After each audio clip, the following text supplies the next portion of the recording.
And we're live.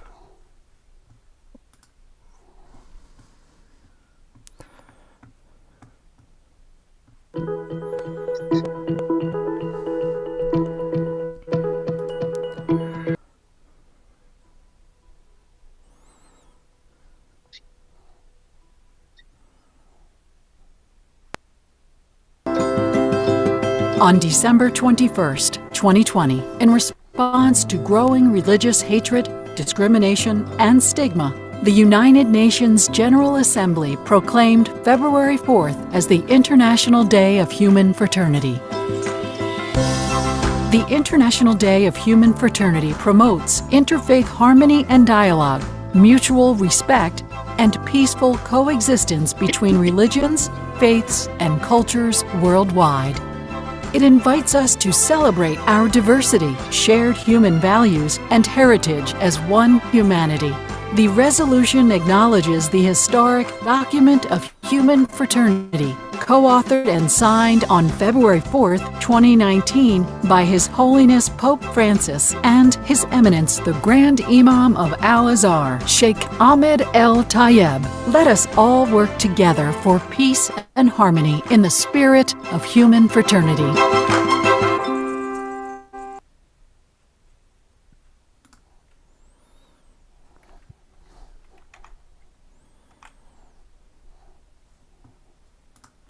Welcome everyone to this celebration. We are so happy to share with you this moment.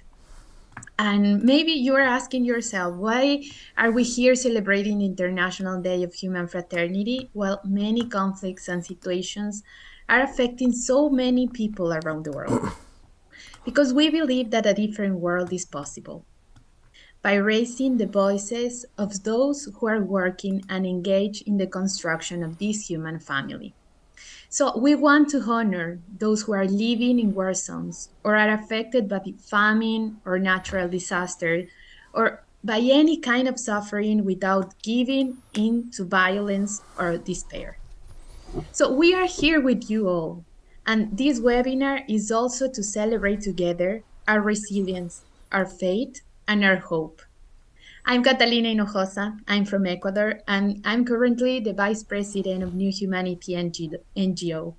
And today I will accompany you through the moderation of this webinar. You know, New Humanity NGO from the Focolare movement was founded in 1986, and it's active in more than 100 countries worldwide. And our aim is to contribute to the creation of unity in the human family. So we are also promoting human fraternity. So we want to respect the individual's identity of all its members. And we are working, as I was saying before, for the united world. And we promote the universal spirit of fraternity. So maybe let's start to understand a little bit more what fraternity is. So let's watch together this video.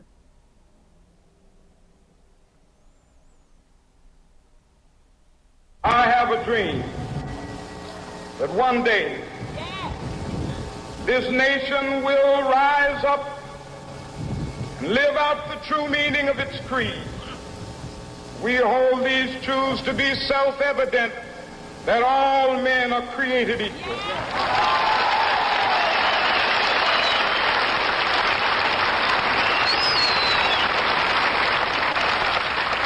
I have a dream that one day on the red hills of Georgia, the sons of former slaves and the sons of former slave owners will be able to sit down together at the table of brotherhood. Fratelli e sorelle, siamo chiamati a essere missionari di pace e questo ci darà pace. È una scelta, è fare posto a tutti nel cuore e credere che le differenze etniche, regionali, sociali, religiose, culturali vengono dopo e non sono ostacoli, che gli altri sono fratelli e sorelle, membri della stessa comunità umana. Lo strumento che Gesù ci ha offerto per realizzare questa fraternità universale è l'amore. Un amore grande, un amore nuovo, diverso da quello che abitualmente conosciamo. Ed infatti Gesù ha trapiantato in terra il modo di amare del cielo. In these trying times, we need this spirit more than ever. Around the world, deep-seated discrimination, acts of intolerance, and hate crimes persist against people simply because of their religion or belief, ethnicity, gender, or sexual orientation. Such vile acts are an effort to internationally agreed human rights and the values of the United Nations. Cultural diversity and freedom of belief are part of the rich tapestry of our civilizations. As we commemorate the International Day of Human Fraternity, let's commit to do more to promote cultural and religious tolerance, understanding, and dialogue. So, we have here so many things about fraternity and from different people. And fraternity is an aspiration of many spiritual and political leaders along the centuries. Fraternity is the dream of Martin Luther King, the hope of Pope Francis, the method of Chiara Lubich, and the everyday commitment of Antonio Gutierrez. But we don't want to speak only us. We want to know also what is fraternity for you. And now it's your moment. So we will invite you to write in the live chat on YouTube a word or a sentence that probably express what human fraternity is for you. So please, we invite you to write right now. We will have just 1 minute. So please, the time is now. We want to hear from you also.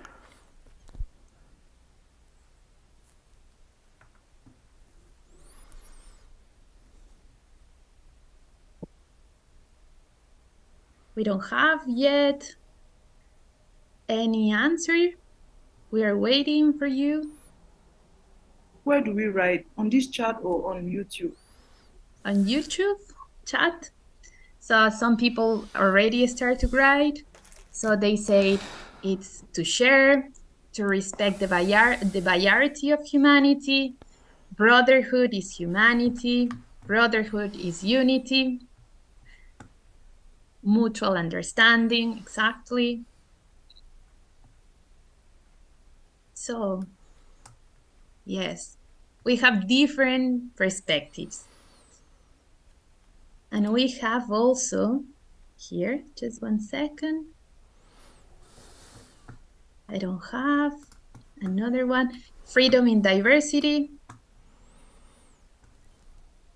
Let me see. So we have another person that is writing, thank you for this opportunity to celebrate in a global network the International Day of Human Fraternity. This is a new commitment for everyone on this path, the only one that leads to peace. So thank you so much for those comments. And now you can still write in the chat box, so we will open that.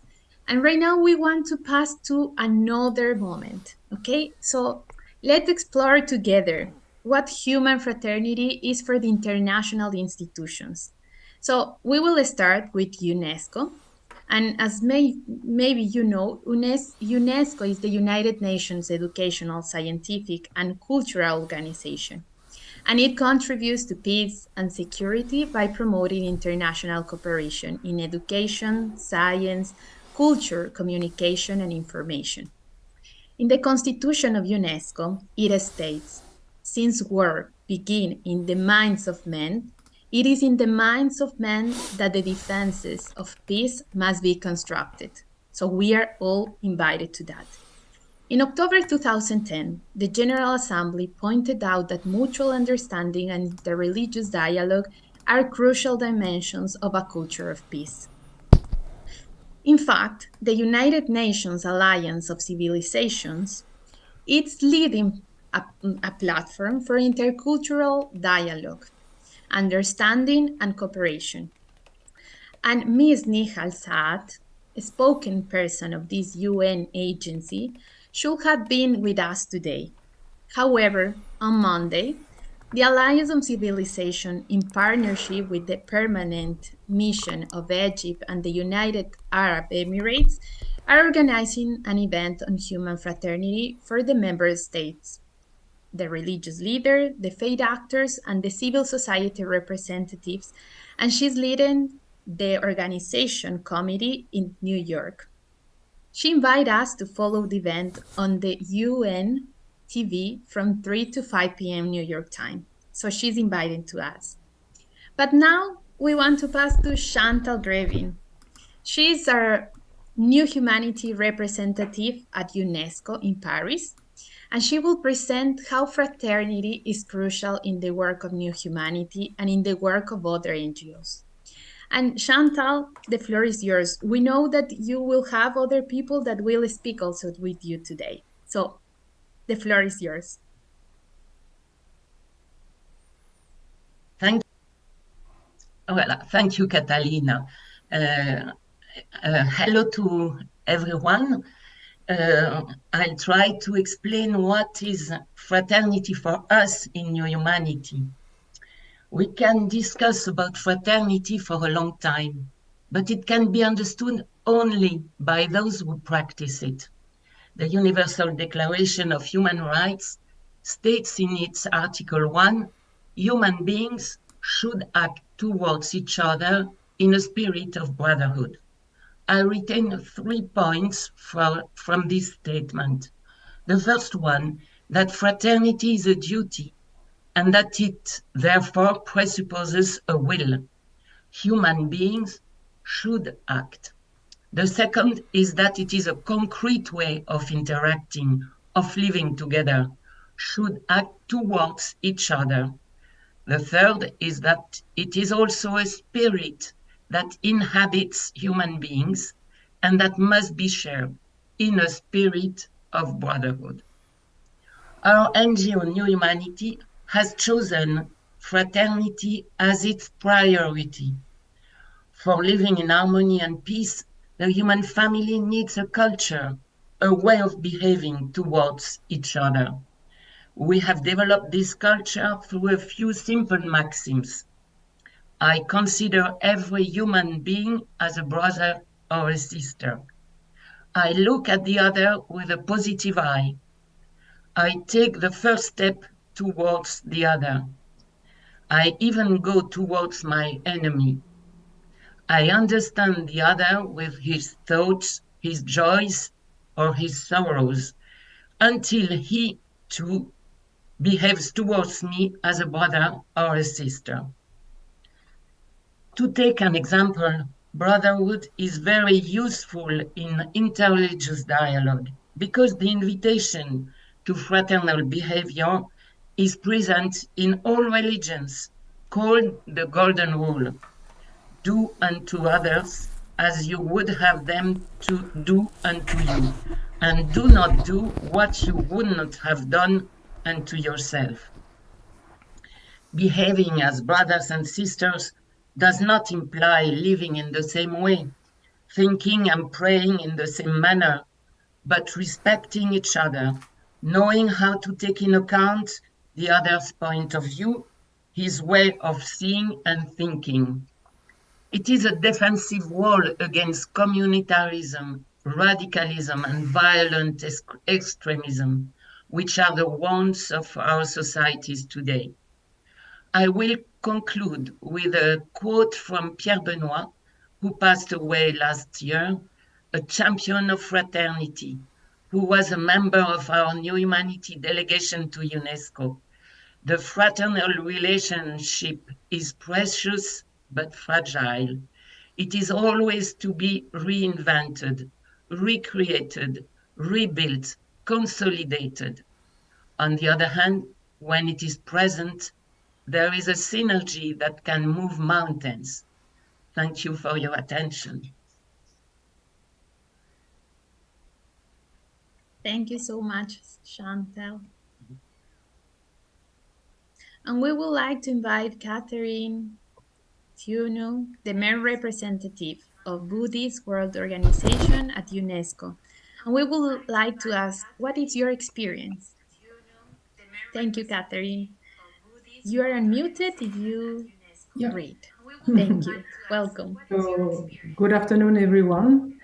In fact, I am a member of the World Fellowship of Buddhists, It is an NGO recognized by UNESCO, and we have our the main offices is in Bangkok, in Thailand, and we have an office for the representative of this NGO at UNESCO. And I completely agree with what Chantal Grevin said, and we completely go on that way as well, because we always say that in Buddhism the only word it is love. So love, of course, include everything, fraternity, of course. And the WFB, so the World Fellowship of Buddhists, had organized 3 years ago, before the COVID, an international peace conference on intercultural and interreligious dialogue and education. It is a conference for world peace and harmony and tolerance. And following that, the representative of New Humanity to UNESCO, so Chantal, came to me. She contacted me and she asked me if I would agree to be part of a group on interfaith dialogue. So we started both to talk about that, which is a very big, I mean, inside of these words, it is included so many things that at the beginning, when we met together, it was very difficult just to focus on one thing, because there are so many themes to talk about. So the group, I will try to explain what is the group that Chantal is in fact, the founder, the initial founder. So our group is made of representatives of different international NGOs, and those NGOs are partners or in relation with UNESCO, meaning that they are recognized by UNESCO for their activities. And those NGOs, part of our group, it's all engaged in interfaith dialogue. So through our newly created young group, let's say, because it is a very new, we wish to promote a dialogue between religions and spiritual traditions in order to participate in the development for a culture of peace, non-violence, and world citizenship. So it is another way to reach fraternity as well. We think that a dialogue between people of different religions and spiritual traditions allows for the emergence of universal values oriented towards the good of all humanity, which they share and transmit as well.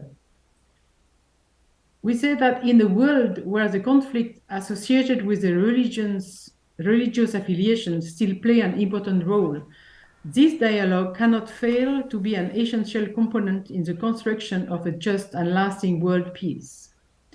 This dialogue promotes reciprocal knowledge to fight against ignorance and prejudice, and especially ignorance, and to achieve mutual respect. It also promotes the common values of these religions and spiritual traditions that support a culture of peace and non-violence, such as solidarity, fraternity, and universal brotherhood. In addition, our group saw that religious, cultural, and ideological difference would neither prevent nor obstruct our belief of having a common ground and united values, regardless of whether they are based on religious or other grounds, which is the most important. This dialogue also fosters the development of education for global citizenship and for this culture of peace and non-violence. This is why it is very important to include the teaching about religion in education based on the sociology and history of the religions. This teaching, we think that it will promote learning about interculturality and the ability to transform conflicts into respect and dialogue by fighting against extremism, like Chantal said, radicalization, and the stigmatization of cultural and religious identities. So during our meetings within the group, which is an interfaith group, we discovered that several resolutions have been presented by various governments and approved by the United Nations and UNESCO, such as the proclamation of the International Day for Tolerance, the International Day of Living Together in Peace, the promotion of interreligious and intercultural dialogue, understanding and cooperation for peace, etc. So as I mentioned earlier, our group is made up of several NGOs recognized by UNESCO. And the idea of working with the UNESCO member states was an obvious one, to try to understand why education and interreligious dialogue were being considered and implemented by some governments and not by others.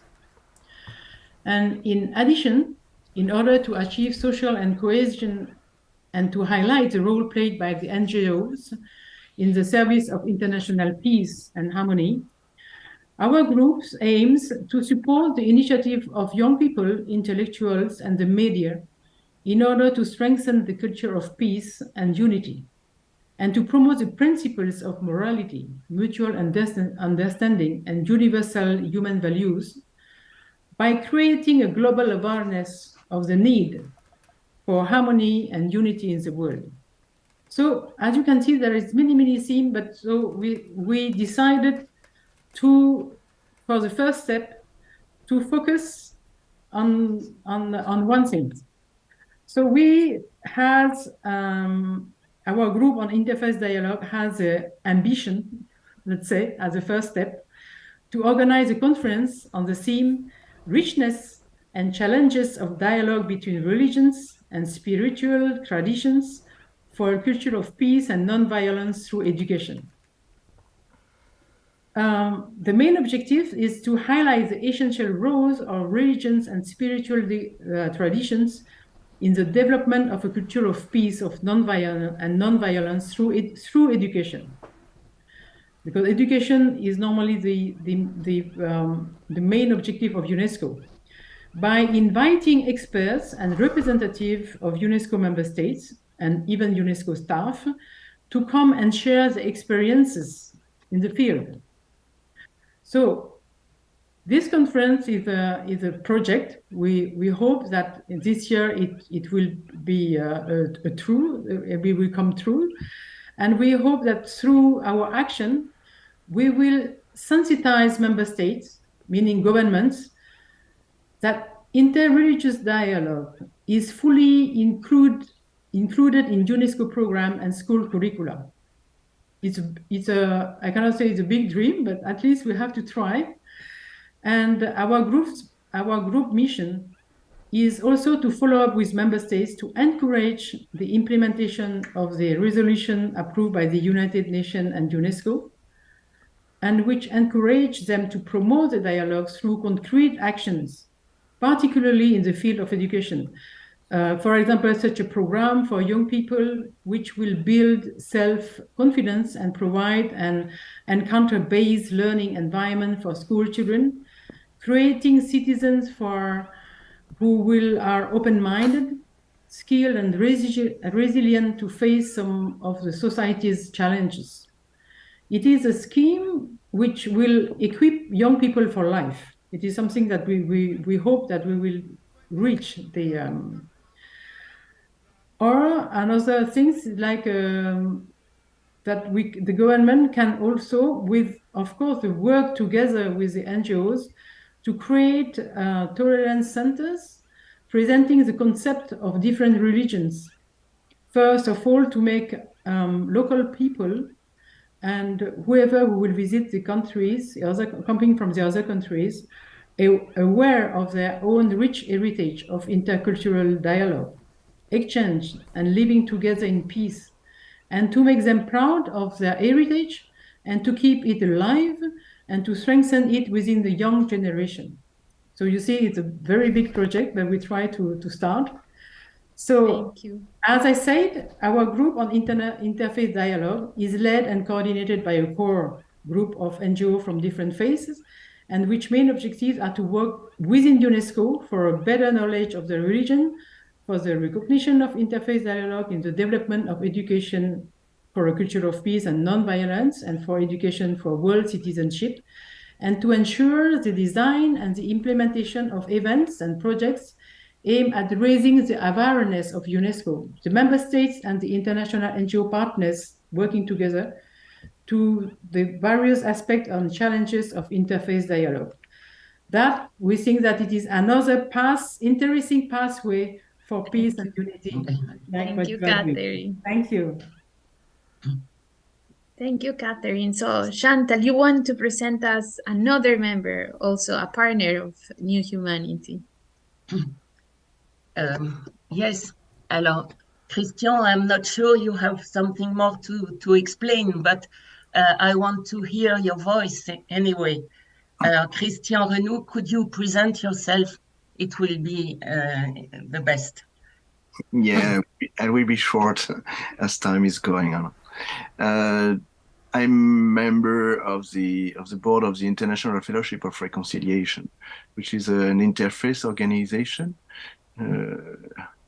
rather old now, more than 100 years now, and we are working for promoting peace and non-violence in interfaith, because our members in all the world are engaged in different religions, and we are working together.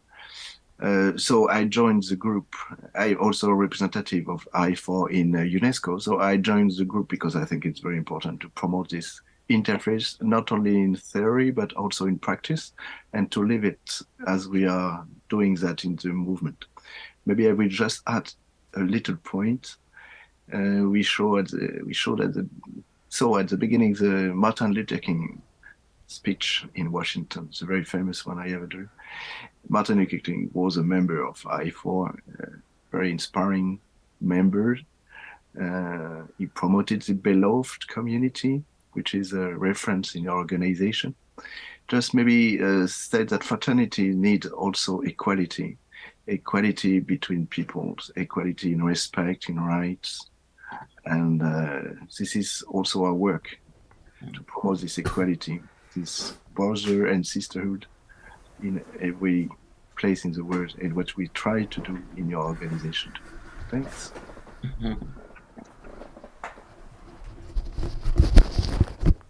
Thank you so much, Christian. And now, Chantal, I think we have one video of Younes Aberkane. He's from the Department Culture of Peace in Asia, of AISA NGO, and it's part of this interreligious commission that Chantal, Catherine, and Christian are part. So he sent us a message. So let's watch together. I don't know. Great. First of all, we would like to thank the organizers of Humanity for inviting AISA International NGO to express what brotherhood means to us. A wise man once asked someone, "Is there anything superior to good?" "No," replied the man. "By its very definition, good is superior to everything." "On the contrary," the wise man answered, "there is something superior to good. It is to do good." How then can we put brotherhood into action? Therefore, AISA proposes education from the earliest age, from kindergarten, to promote a culture of peace. We have produced a guide for educators available in 8 languages, and a MOOC presenting pedagogical material, films, animations, presentations, and workshops is available free of charge on our website. In addition, on the 16th of May every year, AISA participates in the celebration of the International Day of Living Together in Peace, officially adopted by the United Nations Organization in many countries across the world, in collaboration with many governments, associations, foundations, and universities.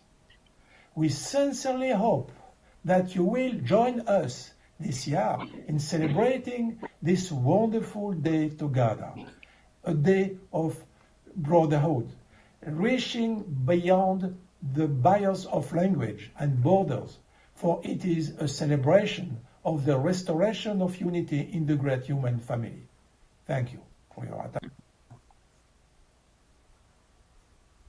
So we want to thank you so much, Chantal, and this interreligious working group that remind us that fraternity is not an utopia. And it's a serious commitment that engage people and groups who are able to go beyond any border to meet each other on the common ground of fraternity and also on mutual respect. And now we are going to pass from Europe and we move to Africa, to the Ivory Coast. And I would like to present Mavi, Mia. She is part of the United World Ambassadors, that is also a member of New Humanity, and she's also a member of Together for a New Africa Leadership training program.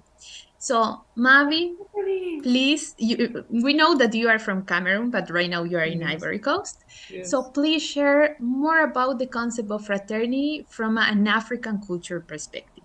Thank you. The floor is yours, Mavi. Thank you very much, Catalina. Thank you for all those who have spoken before. And like you said, Together for a New Africa, I can start this year also brought us to this aspect of human fraternity. And what was really important for us was this culture of Ubuntu. That's the philosophy of Ubuntu, which is almost like human fraternity. And when we came together, like 17 different countries in Africa, which you know very well that lately in Africa, it has not been very easy. We realized that what can really bring each and every one of us together in reality, it's only going to be this human fraternity. Because if not, nothing is going to move. So we realized that starting with fraternity, that's why we named it Together, like coming together for a new Africa. And how can we bring this new Africa not to be an utopia also? Realize that we can use the philosophy of Ubuntu, which is, I am because you are. I cannot be myself. I cannot be fully realized if there is nobody in front of me. My country, for example, Cameroon, cannot be fully Cameroon if there is not another country that can confront Cameroon. We realized that it was very important. At the same time, also, it's not very easy to keep away our differences and only bring together as Africans what can unite us.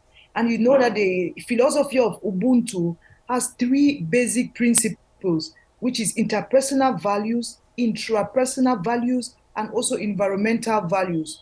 We brought this together and we said, if we can bring these values, these three values, main values, and work on it like Africans to bring this together to be real, is going to be very important. And you know, Ubuntu also says, do unto others, just like the gospel says, do unto others what you want others to do to you. And without this, fraternity can be nothing. If you want to do to others what you don't want others to do to you, then we cannot be talking about human fraternity. We cannot. So we really came together like to celebrate our differences. It's not very easy when you talk like this, but we saw that it was possible. We realized that it was possible to rather celebrate our differences. And by this, we can see a different Africa, a new Africa. We felt in those days that we were really moving mountains because of this core fraternity that we had among us. We could really move mountains. So we went back and we, in our various countries also, we're 17 different countries from Africa, we realized that we can work hand in glove with other people to realize this human fraternity. So that is what we are doing presently now in our different countries, to see to it that, especially in Africa, that it is possible, because we, like an African continent, we already have this gift, I can say, like to live together, to live as brothers and sisters. But it is time to really concretize it, to go into the roots of it, and to live for human fraternity. Thank you very much. Thank you so much, Mami. It's amazing. So I want to thank all the speakers of this panel, let's say. And if I had to choose a word that defines partnership in human fraternity, I will choose love for Catherine, equality for Christian, to do good for Eunice, and Ubuntu, I am because you are, for Mavi. So thank you all of you for this moment. And now we want to pass to another moment because we have heard about the international perspective. We want to hear the voices of fraternity also of those that are working on the ground. So fraternity is a choir of many voices. And today we have selected a few of them to show us the music that a few notes can compose thousands of songs and symphonies. And we want to enlighten some fields where fraternity is a real commitment in many places of the world. So we will start with Tamara Awad from Jordan, who will introduce us to the many projects of fraternity that she's leading in Syria. Then we will have Carlos Palma from Paraguay, that he's a peace builder able to involve more than 5,000 schools in his project. So let's watch together this video.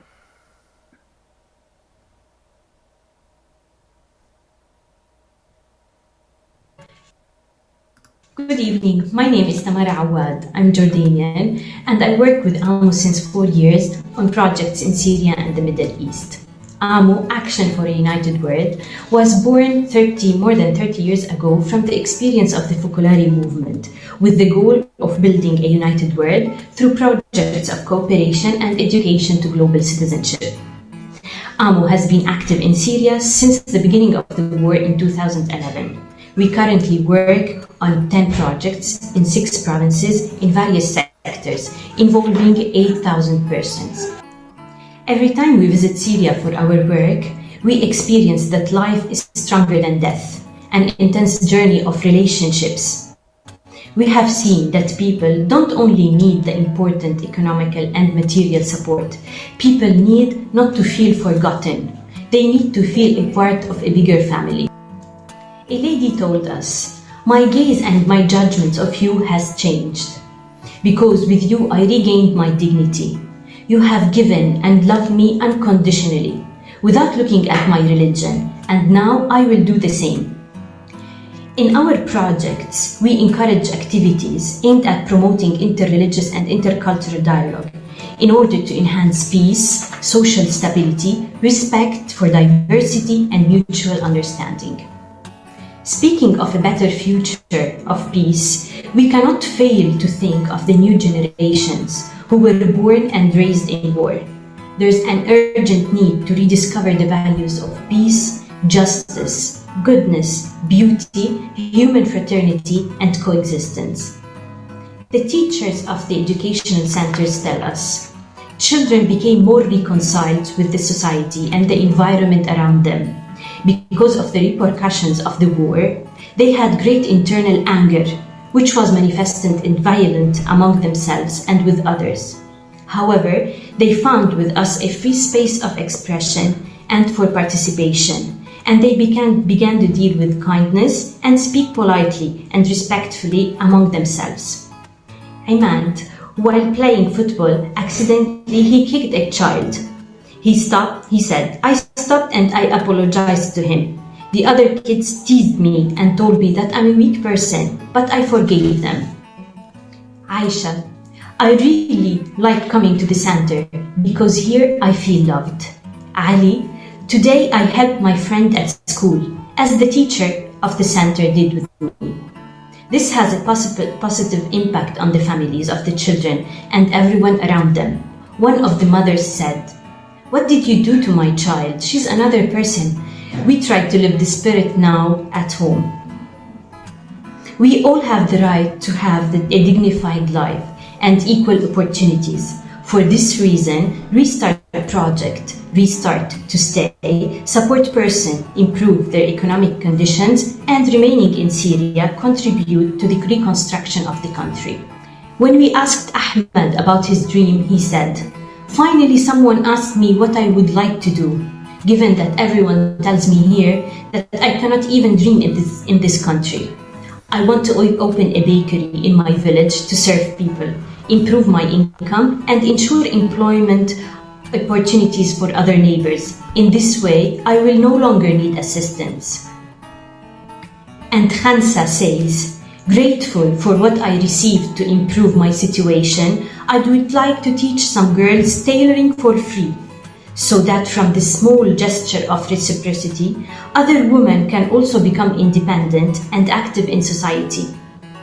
Starting from the awareness that we are all poor in something and rich in other things, the beneficiaries receives good and everything necessary to start their own business, and they commit themselves to turn a part of the credit to a reciprocity fund, goods and services that they offer to the community.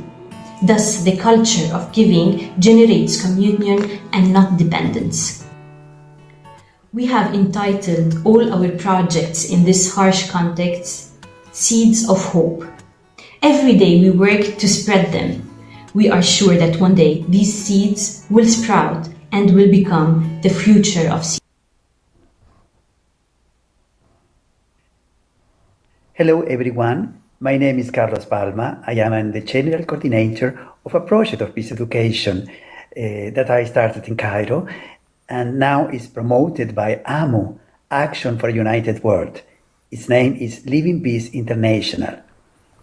This project is a fruit of 30 years of my life living in Middle East in countries with very deep conflicts. So it was like a deep desire to contribute with my life to create a culture of peace who can replace the culture of war present everywhere in this area of the world. So from where I can start? A special experience gave me a light. I was walking through the street of Jerusalem when a group of young Palestinians surrounded me, throwing stones at me. It was the time of the Palestinian Revolution, and most surely they thought that I am a Jew. The Israeli soldiers, when they saw the situation, they started to run to help me. But to make it possible to prevent those young people from the jail, I told them, go fast before the soldiers arrive. They start to run, and one of them falls. When I saw blood in his knee, I took my handkerchief just to put in his leg, just to stop the blood going out. 3 days later, someone drove on the door of my house, and with a big surprise, was the same young boy who wanted to return me back my handkerchief clean and a bread that his mother prepared for me. It was one of those moments that I understood more from my heart and my mind that if I want to give a contribution to a culture of peace, I have to start with a culture of love. And this is what we are trying to express through all our activities and in many ways to the young generation who are now in the network of Living Peace, especially through the true instrument, the time out, a moment of silence every midday for peace, and the dice of peace with values inspired in the art of love of Chiara Lubick. So many experiences around the world, but I remember the youth of Catania, for example, in the south of Italy, creating bridges of fraternity with young people from Syria, Lebanon, Jordan, Tunisia, and Myanmar, putting themselves at the service of Caritas organization to bring food to refugees and to the part of the population more in need. And in a special way, they establishing a dialogue to get to know each other, listen to their stories, and make them feel all their support. Be through the time out every day, but also by creating specific actions to get and send them medicines and basic necessities.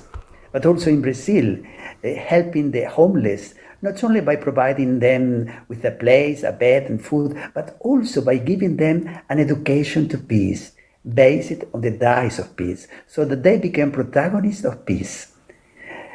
Today, Living Peace has a huge network of 130 countries, and many thousands of young people are involved in the project to peace and brotherhood.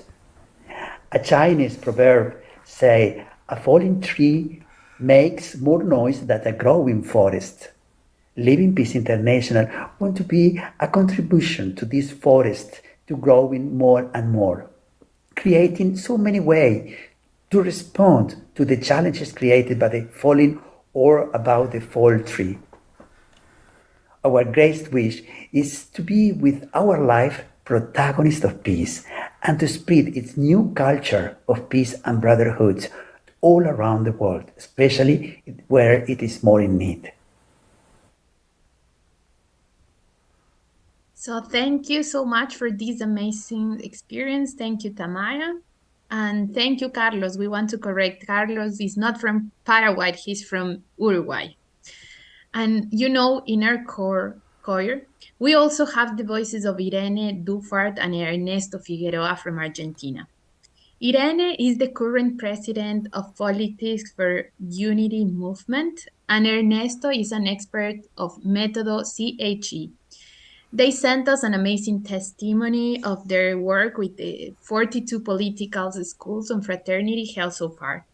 The integral version of this interview is in native language, so it will be available in our social media channel. So let's watch together this video.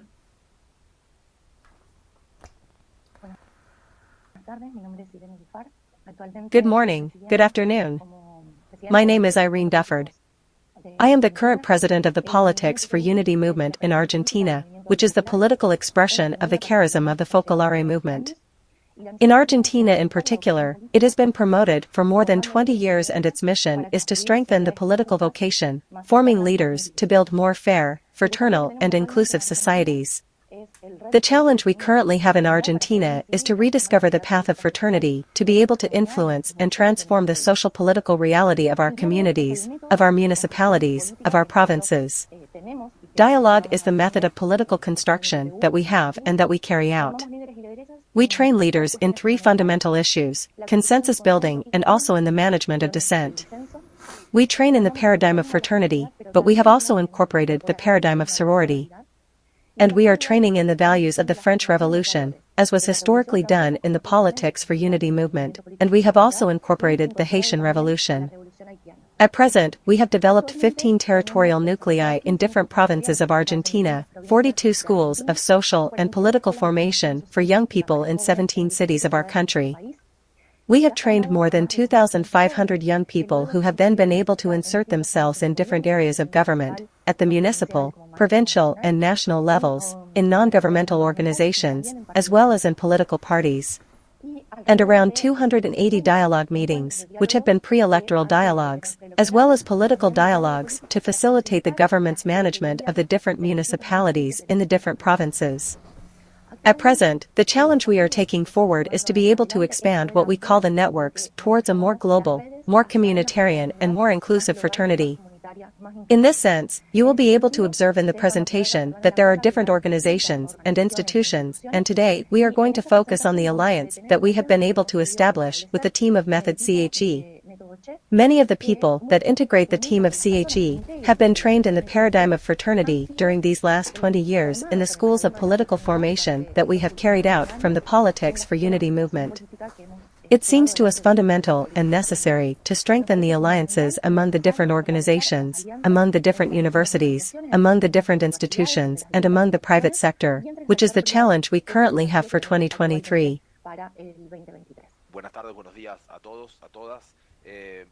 Good afternoon. Good morning, everyone. It is a great pleasure for us to be able to bring to the table this strategic articulation with the Politics for Unity movement. The CHE method, this group of professionals, facilitators, dynamizers, who are found throughout Argentina, we learned and took the core values of the Politics for Unity movement, such as fraternity, as a wonderful pretext to promote spaces that democratize decisions. It seems to us key to open the engine room of the places where decisions are made. It is through what we learned in the political training schools of the Politics for Unity movement.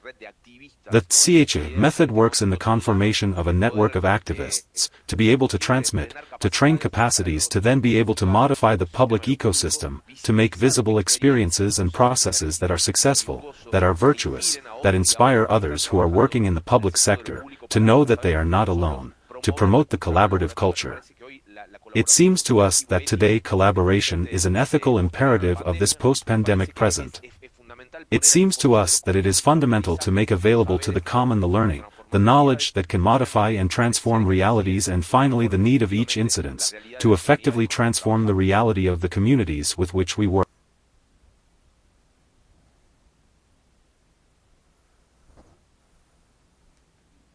Thank you so much for these voices from Argentina. And now we want to go to the other part of the world. We came back again to Europe, and we invite Nino Puglisi. It's that he is a scientist passionate about the environment, and he tries to protect the planet. And he considered that the first duty of humanity is to protect the planet by living in harmony with our planet, and it's a mandatory for each of us. So Nino, he is a member also of the International Board of ECOWAN, and also member of UNEP, of the New Humanity, the representative of New Humanity in UNEP. So Nino, the floor is yours, and you will share with us also how Fraternity changed our vision and actions in caring for our planet. We will ask you, please, for 3 minutes. So thank you so much. Thanks, Catalina, and hello, everyone. Yes, as already emerged in our conversation, the climate crisis represents one of the most critical and urgent problems of our times. And in the face of such an unprecedented emergency, we are all urged to take ambitious climate action at all levels. And we see how worldwide people of all faith and none are engaged in bringing about change for people and the planet. So it's only fitting that during a day dedicated on human fraternity, we should include a reflection, though short, on the environment. In fact, a genuine care for our own lives and our own relationship with nature is in fact inseparable from fraternity, justice, and faithfulness to one another. New Humanity and the Focolare movement have made a strong commitment in this direction. In early 2021, during its last General Assembly, the Focolare identified, in fact, care for creation as one of its top priority, pledging to review the lifestyle of its member and as a whole, and to verify the ecological sustainability of its structures and activities. Then, as you mentioned, in May 2021, New Humanity has received accreditation as an observer to the governing body of UNEP, the United Nations Environmental Programme. In order to achieve concrete environmental objectives, the Focolare community worldwide are strengthening strategic partnerships with other organizations and making concrete plan of action at the local level. So what's the place of ecology, therefore, in a conversation on fraternity? Today, all our hopes on the environment seem to be focused solely on science, and I'm a scientist myself. That is clearly very important. However, science and technology by themselves cannot solve the ecological problem. We need wisdom to help us recuperate the sense of interconnectedness that unites the human family and our relationship with the rest of creation. In particular, in that context, indigenous population, traditional knowledge holders, and faith communities can serve as invaluable powerhouses for that wisdom, catalyzing change at all levels. Finally, if I may, a reflection on ecological commitment in the context of human fraternity can also become a bit of a challenge to rethink that concept of fraternity itself, and perhaps move the focus from human fraternity to universal fraternity, as Pope Francis himself has invited us all to do in Laudato Si. If we approach nature and the environment without that openness of heart and mind, our attitude will continue to remain that of a master, a consumer, or an exploiter, unable to set limits to our needs. When our hearts are authentically open to universal community, this sense of fraternity excludes nothing and no one. We have only one heart, and with that undivided love, we are called to action and to care for the planet as much as we do for the people. Thank you. Thank you so much, Nino. Thank you for that view and also the universal fraternity that you were saying. And now we will want to pass to Maria Esther Salamanca. She's also part of a New Humanity NGO. She's an associate professor of public international law at the University of Valladolid in Spain. And she's an expert in human rights and a consultant of New Humanity at Geneva headquarters. So, Esther, how does fraternity work in the international institution? Thank you. Oh, thank you. Thank you, Catalina, for the invitation to participate in this event, and congratulations for the initiative. In my view, international institutions and organizations can promote the human fraternity to encourage a cultural and religious tolerance and dialogue, as the General Assembly did in 2020, when member states proclaimed the International Day of Human Fraternity. This day serves to raise awareness that all human beings, the humanity as a social group, share a common destiny and can contribute to the universal common good. But the notion is not new. It's present at the origin of the birth of the United Nations, and it in the initial spirit of unity and cooperation. I found the answer to that question in the preamble of the Universal Declaration of Human Rights. Indeed, the Declaration begins recognizing that the inherent dignity and equal and inalienable rights of all members of the human family is the foundation of freedom, justice, and peace in the world. And I think this is the main mandate of the United Nations, to save succeeding generations from the scourge of war and the protection of dignity of every human person. In my view, to personalize the notion of fraternity in political and legal terms is necessary to introduce the principle of solidarity in the international order. That means that the states, in shaping its positions, should take into account consideration not only their own individual interests, but also those of other states, the interests of the community of states as a whole, or both, and make such interests their own.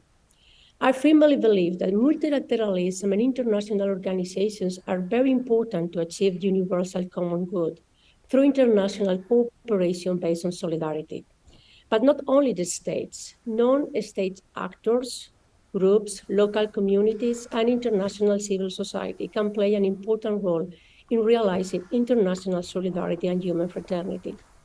Fraternity is not an utopia, it's a demand of our societies around the world. In the last years, especially due to migration and refugee crisis, COVID-19 pandemic, climate crisis, the war in Ukraine and other wars, consensus has been growing in the sense that only through structures and mechanisms based on fraternity and solidarity, global challenges can be achieved. In Geneva, as New Humanity, we work with United Nations experts and other faith-based non-governmental organizations for the implementation of the principle of solidarity in the United Nations systems and for the progressive development of solidarity rights in relation to development, peace, and environment. We advocate for the right to live free from war and violence, the right to an integral human development, and the right to enjoy all human rights, civil, political, economic, social, and cultural rights in a clear and healthy environment. But most importantly, we try to promote a culture of fraternity to support the goals of international community.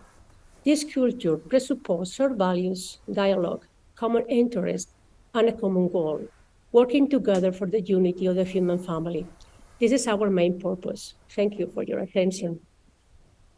Thank you so much, Esther, and thank you everyone for these voices that you are promoting also through the different realities you are involved in.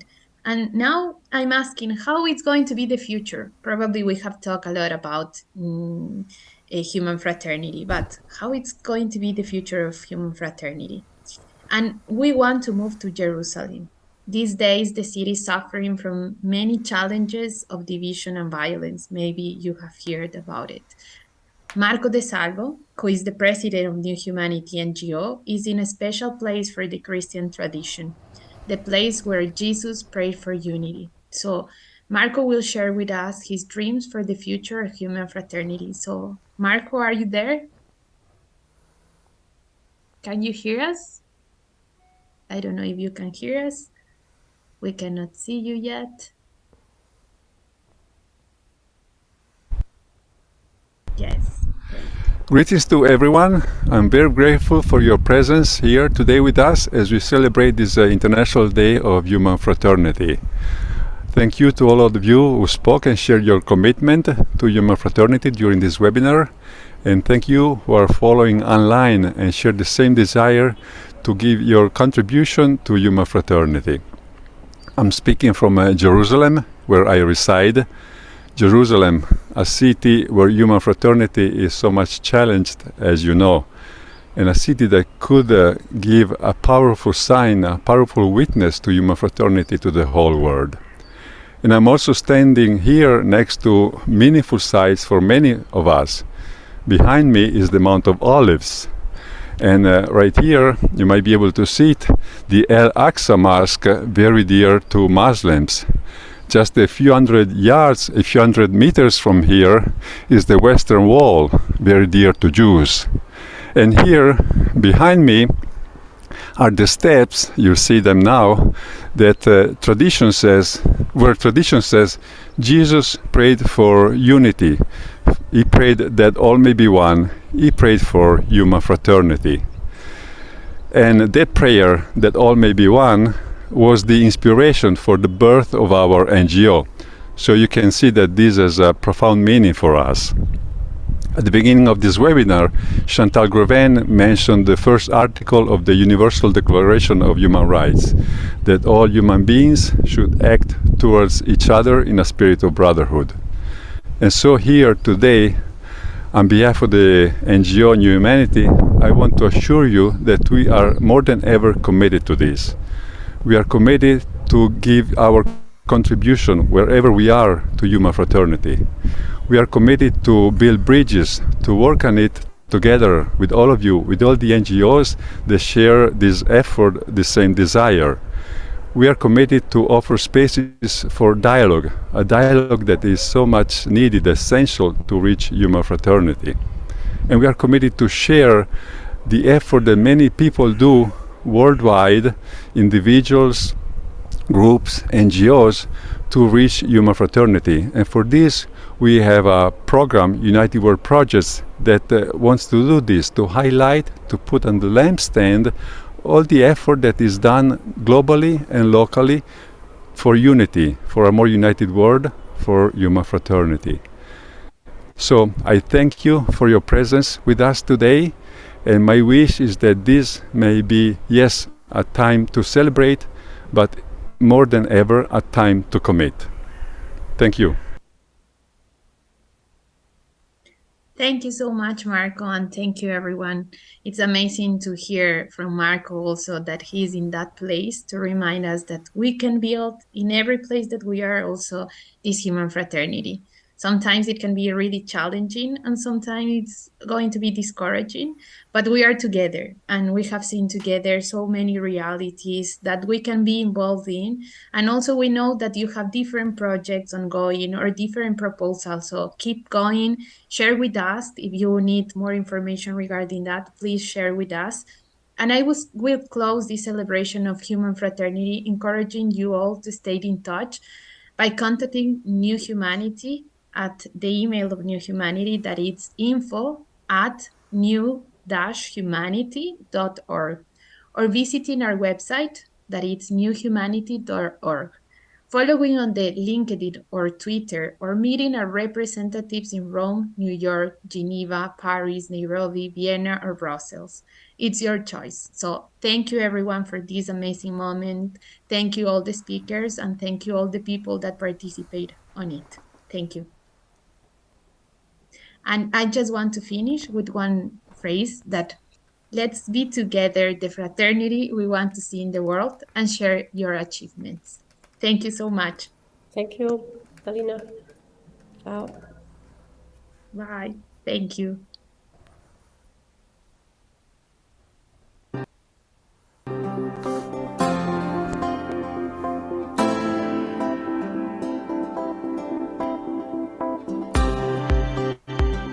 To contribute to realizing the unity of the human family in full respect of the identity of each of their members.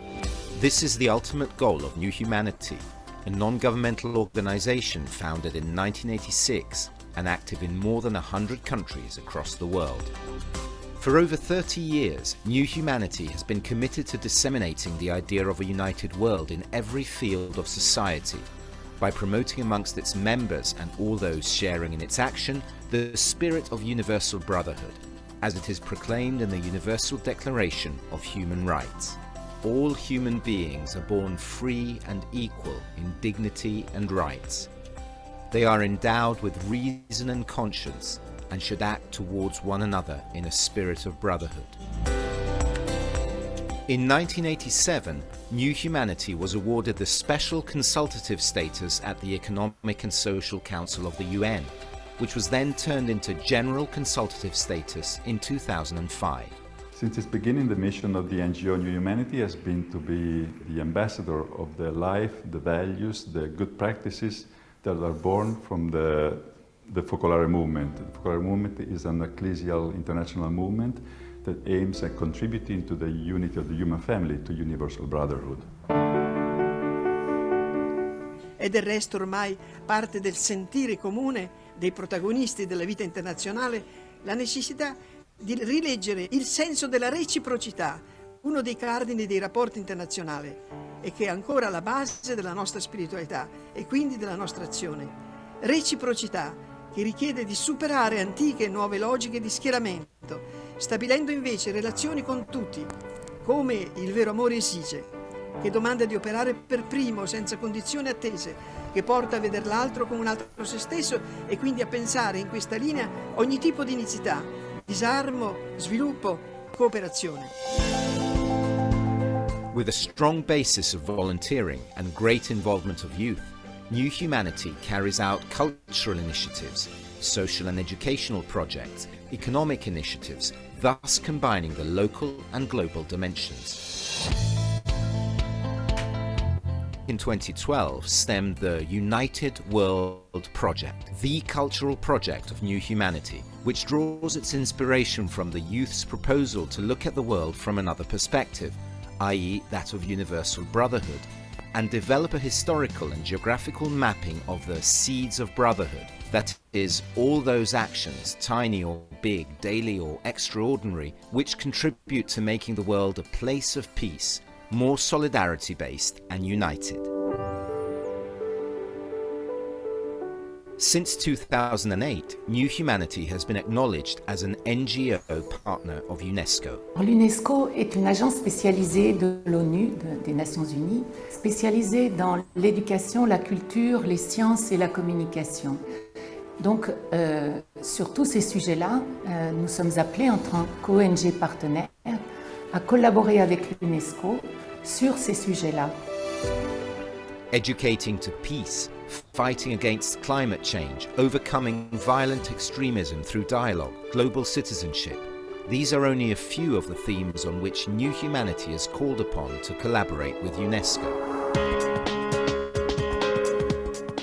In Geneva, New Humanity has promoted several initiatives at the Council for Human Rights of the UN and has committed itself in promoting the right to international solidarity and development amongst the new human rights recognized and promoted internationally. Pour ça, nous avons une longue expérience très pratique, concrète sur le terrain, d'essayer d'être vraiment à pénétrer des réalités culturelles, historiques de chaque pays, de chaque peuple, avec ses caractéristiques spécifiques et apporter notre contribution afin d'unir dans ce respect profond de la diversité. At the United Nations, New Humanity is engaged at the forefront in pursuing the goals of Agenda 2030, the action plan signed in September 2015 by the governments of 193 member countries, which incorporates the 17 Sustainable Development Goals, such as fighting against poverty, eradicating hunger, combating climate change, etc. One of the main goals, the first goal, has to do with reducing poverty.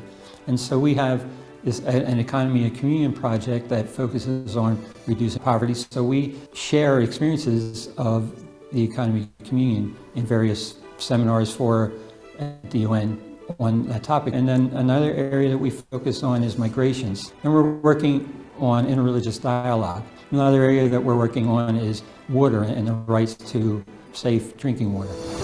The work of New Humanity continues so that Article 1 of the Universal Declaration of Human Rights, that reads, "All human beings should act towards one another in a spirit of brotherhood," be turned into a word put into practice, which is key to achieve a united world.